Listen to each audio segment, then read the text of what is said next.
Ya, selamat malam pemirsa. Selamat datang di program The Indonesia Economic Club. Ini adalah ruang temu bagi para pelaku usaha dan pengambil kebijakan untuk menjawab dan merumuskan strategi ekonomi Indonesia ke depan. Pemirsa, 2021 baru saja dimulai. Harapan pandemi segera berlalu. Ada di depan mata tentunya. Vaksinasi tahap pertama sudah dimulai kemarin. Artinya pemulihan ekonomi bertahap dapat segera dilakukan. Selama 1 jam ke depan kita akan membahasnya dalam tema vaksinasi dimulai, ekonomi pulih. Bersama saya Aprevita dan tentunya senior saya Prof. Renat Kasali. Silakan Prof. Ya, terima kasih. Terima kasih Vita. Ya. Saat ini kita ketahui bahwa pemerintah harus menarik rem darurat dari menerapkan PPKM istilahnya ya di Pulau Jawa, Bali, dan seterusnya karena kasus positif dan kasus meninggal ada di atas rata-rata nasional. Kasus positif COVID-19 nasional dalam 2 hari ini tembus lebih dari 11.000 kasus. Hari ini total kasus positif COVID-19 di Indonesia mencapai 869.600 kasus. Yang telah sembuh sebanyak 711.205 kasus, cukup besar. Namun yang meninggal ada 25.246 kasus.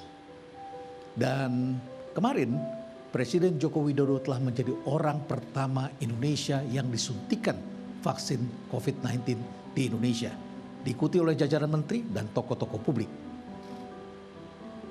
Kemudian apa yang terjadi?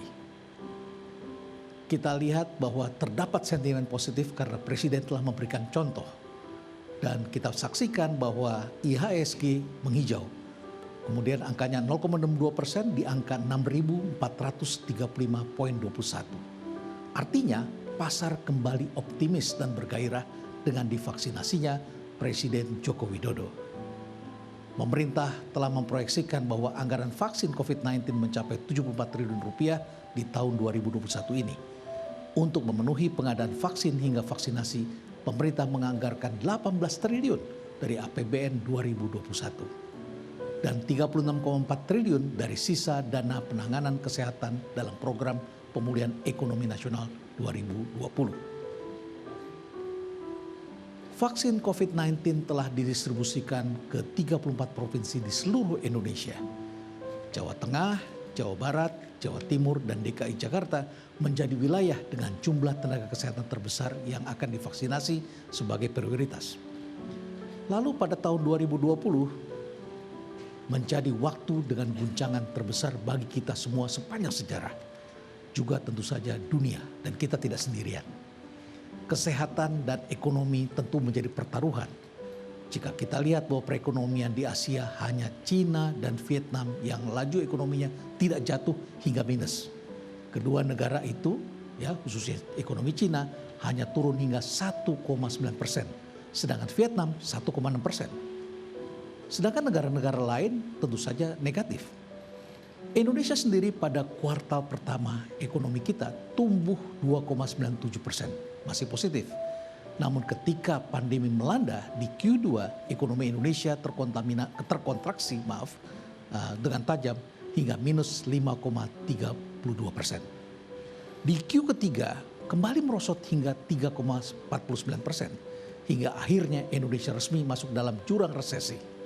Di Q4 2020, ekonomi Indonesia diperkirakan kembali terkontraksi di 2,9% hingga 0,9%. Dengan demikian, maka vaksin COVID-19 adalah jalan keluar bangkit dari resesi menuju perbaikan ekonomi. 2021 harus menjadi tahun pemulihan dan kebangkitan. Ekonomi Indonesia di kuartal pertama 2021 diprediksi tumbuh 4,4% hingga 5%. Tentu ini masih prediksi. Sebenarnya dari penjelasan Prof tadi ada beberapa yang menarik bagi saya Prof. Ya. Di negara-negara lain ada yang tetap bertahan minus sedikit tetapi Indonesia tetap aman. Dan ada yang menarik lagi adalah kemarin pada saat vaksinasi perdana beberapa sektor menguat. Tetapi sektor yang kita prediksikan menguat justru melemah. Sektor apa itu, Prof? Farmasi. Farmasi. Ya, Nanti kita tentu akan saja bahas juga. harusnya itu menjadi prioritas masyarakat dan kita harusnya lihatnya positif, tapi dia malah melemah. Iya, oke. Nanti kita akan ketahui kenapa terjadi pelemahan pada sektor farmasi. Dan kita langsung saja bahas, sudah hadir di sini lewat media daring, staf ahli Menteri Keuangan bidang pengeluaran negara, Bapak Kunta Nugraha. Selamat malam Pak Kunta, terima kasih sudah bersedia join bersama kami malam hari ini. Dan kemudian Selamat malam Mas Kunta. Iya. Dan saya ingin menyapa Ketua Asosiasi Pengusaha Indonesia, Pak Anton Supit. Selamat malam Pak Anton. Salam sehat. Selamat malam. Malam Pak Anton. Iya. Dan di studio hadir Sekretaris Eksekutif KPC PEN, Bapak Raden Pardede. Selamat malam Pak Raden. Malam Pak Raden. Selamat malam Bapak-Bapak semua. Baik, kayaknya pertanyaan akan dimulai dari Prof. Renal nih. Untuk yang ada di studio lebih dahulu. Ya, saya kira tentu saja kepada Pak Raden Pardede. Setelah ada vaksin, ya, apa kira-kira patokan kita atau acuan kita sehingga kita bisa merasakan bahwa tahun ini adalah tahun kebangkitan. Apa yang Pak Raden lihat? Ya, seperti kita tahu bahwa vaksin ini akan memberikan imunitas. Jadi kalau katakan kita mendapatkan herd immunity atau sekitar 70% kita vaksinasi penduduk kita, maka mereka tentu akan bisa melakukan aktivitas normal. Nah, ini yang paling penting. Karena apa yang kita lihat di tahun 2020 pada saat kita waktu itu kena pandemi COVID-19 ini, kemudian yang terjadi adalah kita melakukan, katakan seperti ada yang menyatakan lockdown atau semi lockdown, pengetatan dari PSBB, intinya mobilitas manusia, mobilitas barang menjadi terbatas. Harapan kita tentu dengan divaksinasi kita ini, kalau sekarang kita sudah mulai melihat light at the end of the tunnel. Akhirnya nanti apabila kita berhasil memvaksinasi sebagian besar dari penduduk kita yang disebutkan, diperkirakan kita harus mencapai target sekitar 181,5 juta sepanjang tahun ini, maka kita akan dengan begitu yakin kita akan mampu untuk melakukan seluruh aktivitas kita secara normal. Kalau kita melakukan aktivitas kita secara normal, artinya kegiatan ekonomi kita pun akan berjalan dengan normal. Itu inti dari vaksinasi ini sebetulnya. Jadi dengan kata lain sebetulnya adalah untuk menumbuhkan keyakinan sehingga kemudian aktivitas bisa kembali normal, sehingga ekonomi bisa bergerak kembali. Betul. Kalau saya lihat kemarin itu yang menyuntik presiden itu agak gemeter dia gitu ya, agak bergetar sedikit begitu ya. Namun saya kira masyarakat melihat kesungguhan di sana. Nah, kalau kita lihat dari 3 segmen perekonomian Indonesia, ada top 20% di atas, ada 40% yang di tengah, ada 20% yang berada di bawah atau 40% yang berada di bawah. 40 kemudian 20 di atas. Kira-kira yang mana yang akan sangat berpengaruh, Pak Raden? Nah, semuanya berpengaruh. Tetapi kalau kita lihat sekarang ini, apa yang dilakukan oleh pemerintah adalah kelompok yang di bawah, yang 40% yang disebutkan oleh Prof tadi itu memang dibantu secara besar-besaran oleh pemerintah. Nanti mungkin Pak Kunta akan menjelaskan seberapa banyak yang sudah dan akan diberikan pemerintah untuk membantu kelompok yang paling rentan ini. Ini adalah dalam sejarah Republik ini, baru kali ini kita lihat secara masif pemerintah membantu kelompok yang rentan ini. Kemudian kelompok yang kedua yang 40% dan kelompok yang di atas ini, apalagi kelompok yang di atas 20% sama sekali tidak dibantu. Namun kalau kita lihat dari sisi kontribusi terhadap belanja, ya, kelompok yang 20% ini adalah belanjanya paling besar karena memang mereka adalah orang yang punya uang. Jadi mereka ini juga sebetulnya yang lebih concern terhadap kesehatan. Mereka ini paling takut ya untuk melakukan kegiatan apapun. Baik. Jadi itu yang menyebabkan mereka ini belum belanja, uang mereka masih banyak sekarang tersimpan di bank. Nah, itu yang sebetulnya dengan adanya vaksinasi ini, harapan kita kelompok menengah dan ke atas ini juga akan lebih yakin nanti untuk mereka melakukan kegiatan dan berbelanja. Itu Pak Raden penting. kayaknya mesti ditahan dulu statementnya. Tapi yang jelas dari statement Pak Raden tadi, optimisme ada dari kick off vaksin yang dilakukan Presiden. Baik, sekarang kita langsung menyapa Pak Kunta. Pak Kunta, kalau dari target pertumbuhan di 2021 sebenarnya seperti apa? Apakah juga vaksinasi ini akan merubah pola atau pemerintah melihat dari sisi pertumbuhan ke depan? Halo Pak Kunta, bisa mendengar suara saya? Silakan Pak Kunta. Ya. Silakan Pak Kunta. Ya. Ada beberapa pertanyaan, bagaimana pemerintah melihat ataupun memprediksi pertumbuhan ekonomi di 2021 nantinya.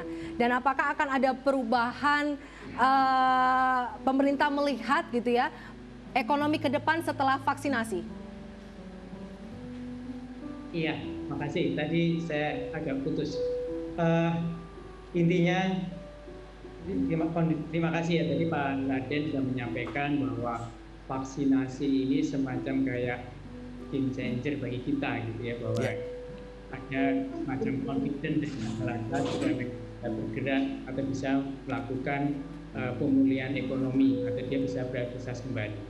Kalau kita lihat di dalam APBN 2021 yang sudah disahkan DPR kemarin di bulan Oktober, ini memang asumsi di pertumbuhan ekonomi di 2021 itu ada sekitar 5%. Itu terjadi karena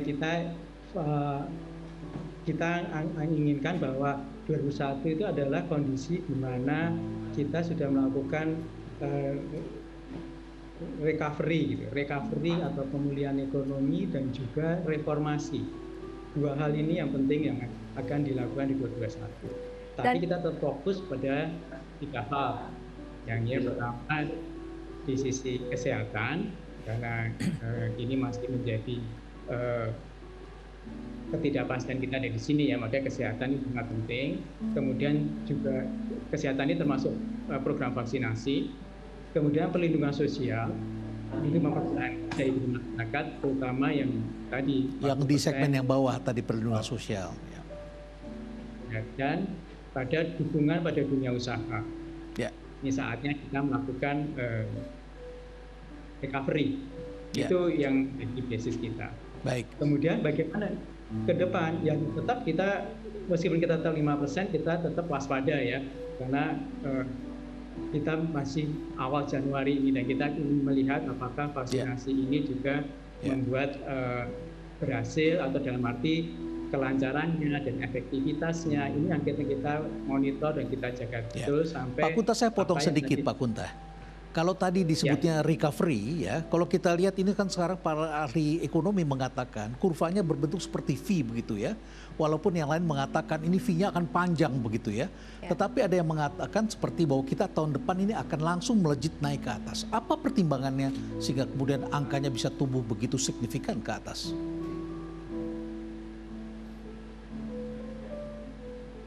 Ya, Pak Kunta bisa dengar? Ya, kelihatannya kita harus ke Pak Anton Supit dulu barangkali ya. Iya, mungkin kita lihat VT terlebih dahulu kaitannya dengan pemerintah menetapkan pemberlakuan pembatasan kegiatan masyarakat PPKM terhitung sejak 11 hingga 25 Januari mendatang di Pulau Jawa dan Bali.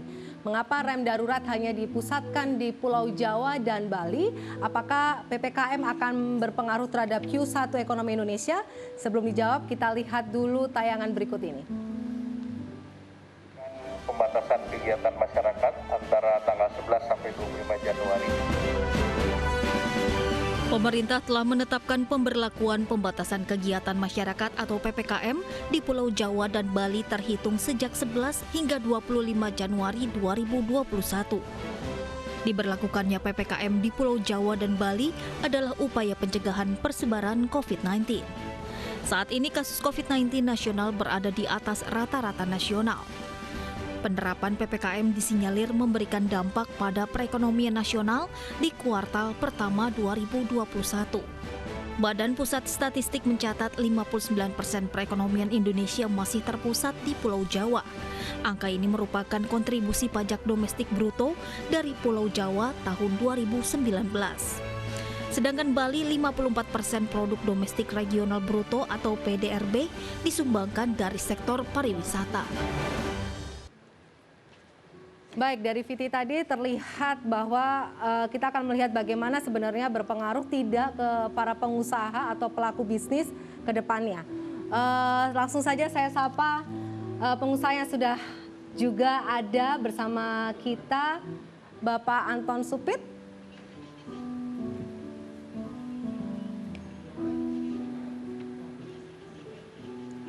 Oke, sepertinya belum bisa dihubungin kembali. Baik, kalau seperti itu kami akan kembali setelah yang satu ini.